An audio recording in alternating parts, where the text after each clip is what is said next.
Hello বন্ধুরা, তোমরা সবাই কেমন আছো? আশা করি তোমরা সবাই ভালো আছো আর আমিও ভালো আছি।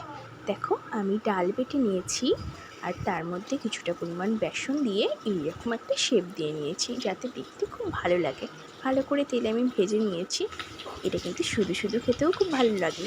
এবার দেখো, আগে থেকে আমি টমেটো আর দুটো লঙ্কা আর আদা বেটে রেখেছিলাম, সেটাই তেলের মধ্যে দিয়ে দিয়ে পরিমাণ মতো নুন, হলুদ, লঙ্কার গুঁড়ো, জিরের গুঁড়ো দিয়ে ভালো করে নাড়িয়ে দিলাম। অল্প পরিমাণ চিনিও আমি দিয়েছি, যতক্ষণ না তেল ছাড়বে ততক্ষণ পর্যন্ত নাড়িয়ে নেব। এবার আগে থেকে আমি আলু আর পটলটা ভালো করে ভেজে রেখেছিলাম, সেটাও দিয়ে দিলাম।